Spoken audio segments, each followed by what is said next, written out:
Welcome to Hard Talk. I'm Stephen Sacker. If Afghanistan is to find a way out of seemingly never-ending war, the next few weeks will be critically important. The Biden administration is pressing the Afghan government and the Taliban to accept a transition plan based on a ceasefire and power sharing. It's a tough sell, given the Taliban has intensified its military campaign in recent months. But what is the alternative? Well, my guest is Afghanistan's combative first Vice President, Amrullah Saleh. Is the Afghan peace process running out of road?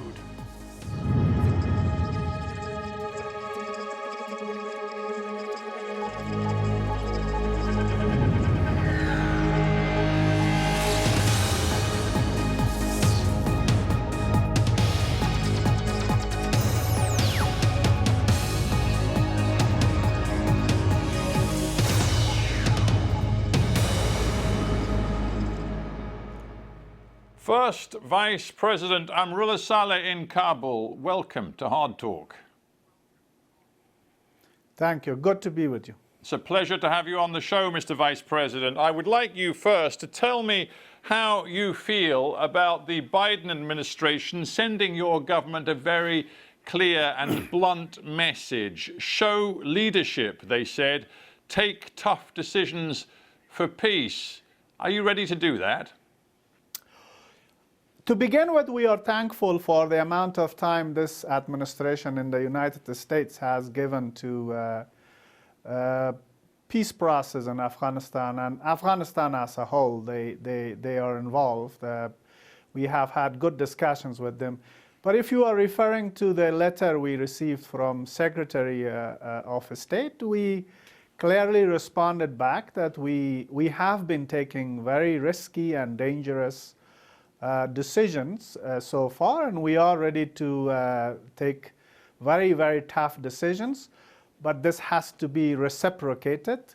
The one-sided pressure on the Islamic Republic of Afghanistan will not be helpful. United States 20 years ago created an international and global alliance to oust the Taliban. A similar mega-sized global alliance is needed to bring peace. If the war on terror was global, peace cannot be local. It has to be global too. Right, but I am indeed referring to that letter from Secretary of State Tony Blinken to your boss, President Ashraf Ghani. And Mr. Blinken said that he wanted you in the government to understand the urgency of my tone. He called for urgent leadership, and he basically said, you guys need to step down. You need to agree to the creation of a transitional government which would involve sharing power with elements from the Taliban. Are you telling me that you will not accept that? Well, if Washington has a sense of urgency, we have more sense of urgency. We are in the middle of the heat. We are in the middle of the fire. We know who gets killed. I meet grieving families. I know who get buried. So we feel the pain, and they read about the pain. So please do not misunderstand us. But bringing peace in Afghanistan based on an artificial schedule and based on abstract calculation will not happen. So what we said back to the U.S. administration, that we are ready to create a government of peace, and we said we are ready to not finish our term and hold an election as soon as feasible. We want to hold an election intensely monitored by international monitors. The best monitored election of human race, and we said we will not stand and run for office in the election. But it's about mechanics and dynamics and details that are different, yes. Yeah, it is about mechanics and it's about sequencing. And the American position is quite clear that they believe the only workable way of getting to a lasting peace is to invite elements of the Taliban into a transitional government before elections. Now, what is interesting to me is that there are some people inside your government who clearly sympathize with that. I'm thinking of Abdullah, who is arguably number 2 in the government. He said that he cautiously welcomed America's proposals. The direct quote from him was, "There are ideas here that can help both sides pick things up and will work for the country." So your government is very divided, isn't it? No, it's not very divided. I am the first vice president, and the government has works cohesively, and there is an unprecedented cohesion in the government. We very highly appreciate and welcome the United States urgency to pursue diplomatic solution and political settlement in Afghanistan. That's very fine. But when it comes to the details of how to broker a settlement, we should be listened to. It's our country, and it's going to be the destiny of 35 million Afghans. And I have said in the past, peace cannot be pressure cooked. We have to listen to all parties concerned. We want to achieve stability and peace. We have to restore and strengthen hope for millions and millions of Afghans. We have said we will not agree to an elite deal which will not be implementable. So what we are clearly saying is we are ready to sacrifice, we are ready to show concession, but we are not ready to abrogate the Afghan constitution and step over it. How toxic could your relationship with the Biden administration become? Because it's quite clear that Joe Biden wants to get US troops completely out of Afghanistan as soon as possible. He may not meet the May 1st deadline that Donald Trump set, but he wants those troops home. He wants a peace deal. The Americans believe that this transitional government idea is the best way to get a peace deal. And if you stand in the way of it, your relationship with the Americans will become corrosive. First of all, we will not stand on the way of the US government to withdraw its troops from Afghanistan. It will be their legitimate sovereign right. We will not be able to stand on their way. They are a global power.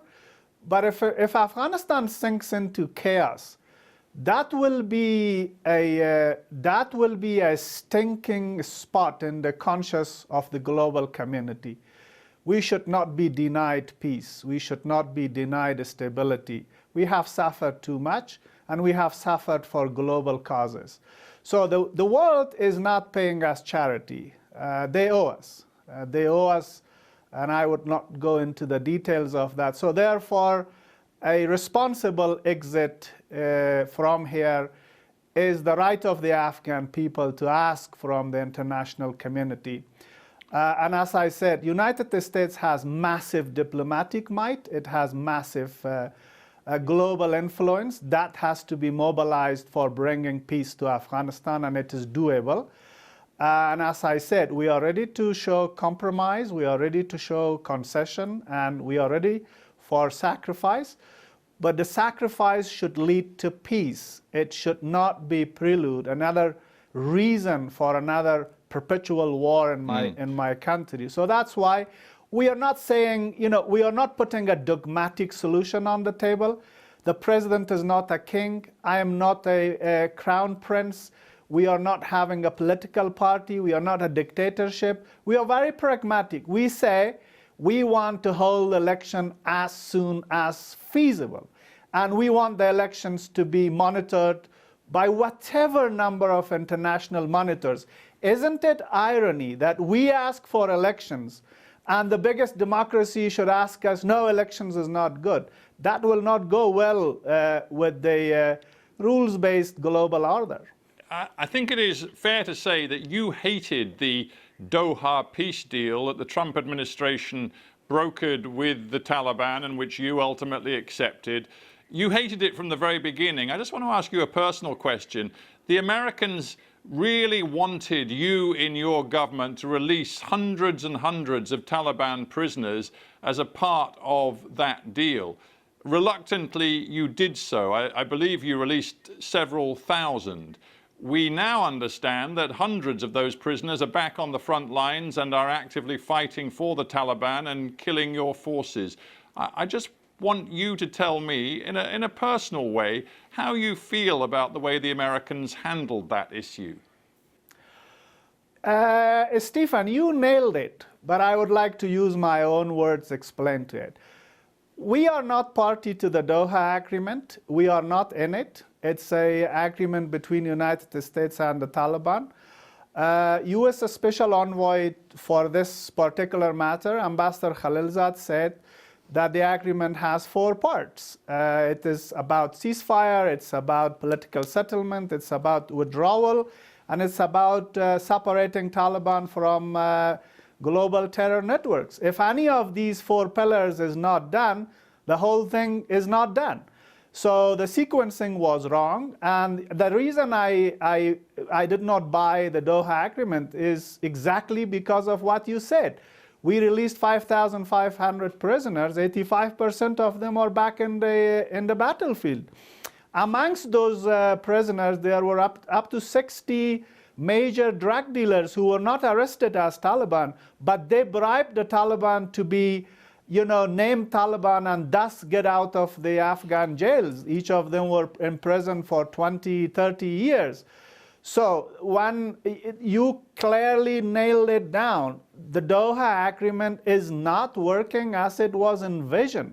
So it needs revision, it needs review, and it needs modification. And we are not party to it.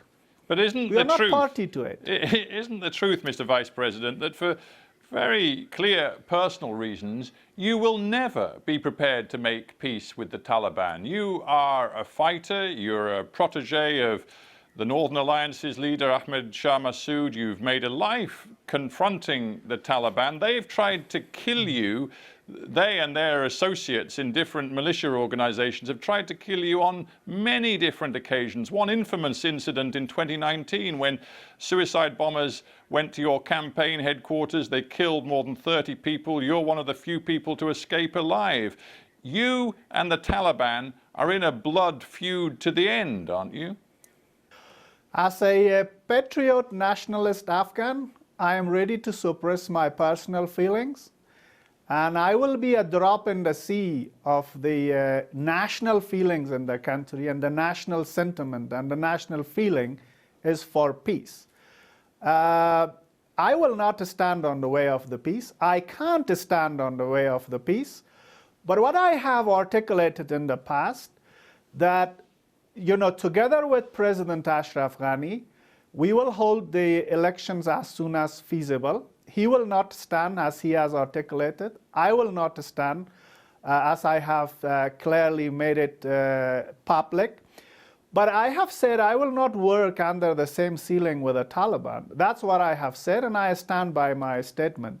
Yeah. But I will not stand on the way of the peace. That will not be something sellable to the Afghan people today. But sometimes when I look at the things you've said, it seems to me that you are more intent on killing Taliban than even contemplating making a peace with them. And I should say, for context, your own sister was badly beaten by the Taliban. I think you lost 2 nephews in that bomb attack I referred to. You yourself have just survived many assassination attempts. But when you say things like this, that I am ready to die with a chest and head full of 100 bullets rather than be part of a deal which sells the rights of my people to a medieval terrorist organization, that doesn't make me think that you have any belief or intent in pursuing a peace. That a statement I have made, and I stand with it. I still want to say to you, I prefer to be killed by 100 bullets, but not to sign a deal in which the Afghans are denied the right to elect their leaders. That's absolutely my position. I have said it, I am saying it again, but that is not me as a person saying. I represent a constituency. I represent a Pan-Afghan sentiment, and the Pan-Afghan sentiment is this. Taliban is a minority. It's a clerical dictatorship. We will not bow to them, but we are ready to accommodate them in a pluralistic society, in a pluralistic system. But we are not going to sell our soul. That's what I have said, and I want to say it again. Mr. Vice President, is it possible you're making a terrible mistake? With your current stand, which might prolong the fighting, you might end up seeing the Taliban grab even more territory and ultimately seeing your own government collapse from within. The Pentagon says that more than 50% of Afghanistan's territory is now in the hands of the Taliban. The killings have surged in recent months. The assassinations of middle-class members of the journalistic profession, the judiciary have intensified. Things are going horribly wrong on your watch. Things are going wrong on everybody's watch. It's not about Afghanistan alone. Remember, there's also the standing prestige of NATO, of United Nations, of the Western civilization as well. Please do not belittle it as an Afghan conflict. We still have resolute support here. We have numerous United Nations Security Council resolutions in which it clearly says the rights of the Afghan people, the rights of its citizens must be protected. But to say it's a purely Afghan issue and, you know, Afghanistan is stuck in a wrong place and it's stuck in a wrong time, that is like fooling ourselves. This was a global issue. It is a global issue and it requires a global solution. The world managed to create a global alliance for anti-terrorism within weeks. Why we are unable to create a global alliance for protection and guaranteeing of peace within weeks? That's reachable. That's within our grasp. And if things go wrong, it will not be because of Amrullah's stubborn position or his principled statement. It will be for escaping from moral responsibility. We all have together to bring peace to the Afghan masses. John Sopko, the US Department of Defense's Special Inspector for Afghanistan's reconstruction, recently told the US Congress that if the US forces completely pull out, and let's assume NATO forces completely pull out in the next few months, if not weeks, quote, the Afghan government would probably lose the capability of flying any of its aircraft within a few months, and to be quite blunt, it would probably face collapse. Do you accept that? The exit of the US troops will not mean exit of our mountains. It will not mean exit of our valleys. It will not mean exit of our rivers. It will not mean exit of 35 million Afghan people. And those 35 million Afghan people are not ready to bow to a clerical extremist dictatorship. We will fight. In what way or form, that's another story. But to say that the fate of a country is hanging on presence or absence of a few thousand foreign troops is simplification of a very complicated and sophisticated issue of our times. Let me ask you why, after many years of committing to root out corruption, your government, successive Afghan governments, but we have to include yours as well, have utterly failed to do so. The latest, again, US report, and it matters because the US spends so much money in your country, they monitor these things very carefully. The latest report late last year concluded that a total of approximately $19 billion worth of US aid and assistance to Afghanistan, roughly 30% of the total amount reviewed, was lost to waste, fraud and abuse. It's known that your security forces are absolutely notorious for their corruption on the ground, that the citizens of your country simply cannot trust them. You and your colleagues in government have utterly failed to root that out. Stephen, first of all, your questions are much longer than my answers, so please let me to answer. First of all, the Afghan security forces, time and again, they are being called as pride of the engagement of NATO and US in Afghanistan. They have been shouldering huge responsibility. They do over 95% of the operations by themselves. Then in regards to the corruption, management of NGOs, in relationship with NGOs is my responsibility. It's part of my executive portfolio. We are not in charge of more than 60% of money that comes in the name of Afghanistan. So I would caution you citing those figures. What does corruption mean? If I don't have ownership of the 60 cents of each dollar that comes in the name of my country, and in that remaining 40%, need assessment and prioritization is a shared responsibility of both us and our development partners, then if there is corruption and that is scale, it shouldn't be written on the forehead of the Afghans. That will not be fair. And on the question of the popularity or lack of the popularity of our forces, absolutely baseless. This is the first time in our contemporary history that the army is seen as a national institution. The police is seen as a national institution.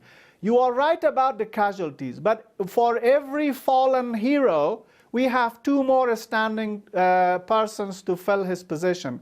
That comes with popularity of the cause, nobility of the cause. And remember, Stephen, this is not a conscripted or drafted army. It is purely volunteer. So sometimes these type of articles are written to put pressure on us psychologically, and we have lived with it so long to understand the reasons behind it. All right, we must end in a minute. Just sum up for me where we are today, because with the diplomatic process around the drive for peace, we've now got the Russians involved. We've got the plans for a Turkish-based conference in May, which is supposed to be a grand peace conference. But from everything you're telling me, there's no basis right now to believe that there is scope for a peace deal. So are you deeply pessimistic today? No. Please do not be a negative disciple of what I say. I say we are ready for compromise, but we don't want the constitution of Afghanistan and the Islamic Republic to be the sacrificial goat for a very crude peace process. Yeah, but to be realistic, the plan on the table, you are not prepared to accept. You are not prepared to accept sharing power with the Taliban. You only talk of elections, which the Taliban will not accept. So you persuade me that there's any scope for hope. No, there is massive scope for hope. This is a very rare window of opportunity with U.S. so deeply involved to bring peace. But what is on the table is an idea. It's not a concrete plan. It's an idea for discussion, and we are ready to discuss every aspect of it. But nothing concrete has been put on the table. We are going to Turkey with sincerity, with seriousness, and with conviction to bring peace. We don't want to be on the way of peace. The ball is now in the court of the Taliban, on the side of the Taliban, to agree to a political settlement. They have not. All they insist on is U.S. withdrawal, victory of their so-called jihadism and madrasa culture. That's not going to happen in Afghanistan, with or without United States being here. Taliban dictatorship will not be established in my country. Vice President Amrullah Saleh, I thank you very much indeed for joining me on Hard Talk. Thank you. Thank you.